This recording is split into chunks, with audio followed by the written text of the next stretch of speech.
The high culture revolutionaries didn't really catch on at the time. Most people preferred modern crime fiction, silent films, and the most exciting new technology of the day.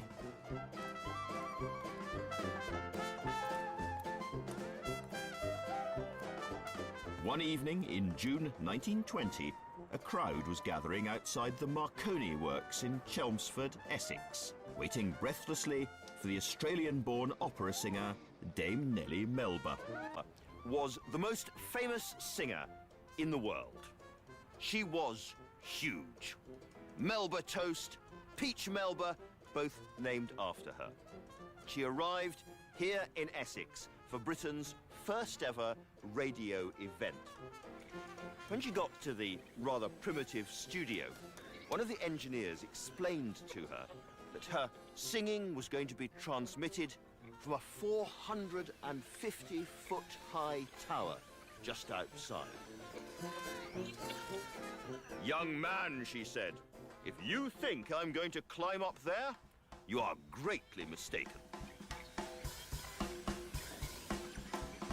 At 7:10, accompanied by a small grand piano, Dame Nellie directed her voice into the microphone.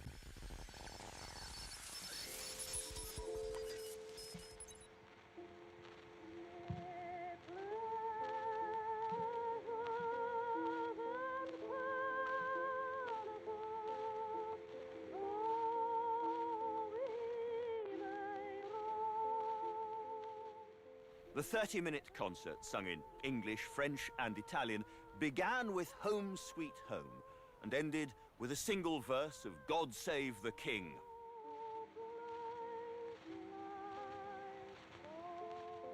The world's first international broadcast performance was picked up by radio pioneers all the way from Chelmsford to Paris, Madrid, Berlin, even Newfoundland.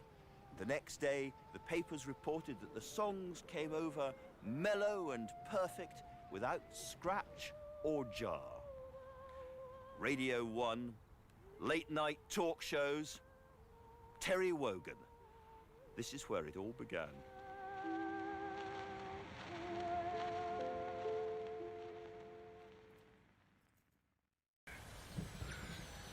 Hello, CQ. Hello. Hello, Ash. Hello, Ash. There may be some jamming. There may be some oscillation. Whoo! Sorry. Well, sorry, CQ. Closing down a moment.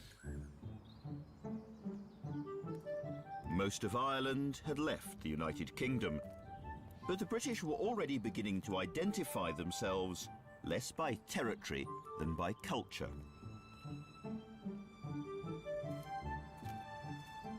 Regular radio broadcasting began in 1922. Programmes were planned and scripted here at the Cock and Bell in the Essex village of Writtle. And all under the guidance of Captain Peter Eckersley, ex-RAF engineer, born entertainer and all-round show-off. Hello, CQ. Hello, CQ. This is 2M Talk Writtle testing. This is 2M Talk Writtle testing. Are the signals okay? No, they're not. Wave your hand if it's all okay. No waves? No waves at all. To start with, Peter Eckersley and his tiny team were only authorised to broadcast for half an hour a week, Tuesday nights. They'd pile down to this old army hut from the pub, and they'd put on records, they'd read out plays, made spoof weather announcements, they even had their own theme tune. The nearness of a microphone can do strange things to people, and as time went on, Eckersley's exhibitionist tendencies became more and more pronounced.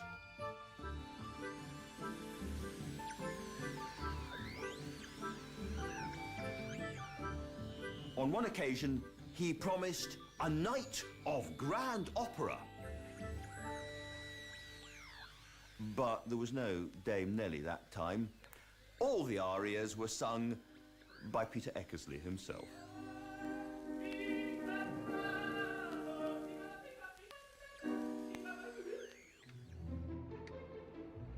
But Captain Eckersley was about to have his wings clipped.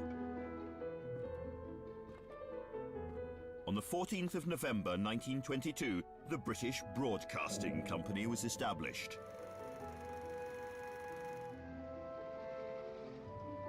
John Reith, a tall, balding Scot with a long scar running down one cheek, was appointed general manager. To call John Reith odd would be a wild understatement. His father was a Scottish Presbyterian minister, and he came from a family who all seemed to dislike each other intensely and were prone to violent rages. Reith himself was almost perpetually furious with somebody. He was one of history's great haters, and also one of its great Puritans. And this was the man who now had his hands on the BBC.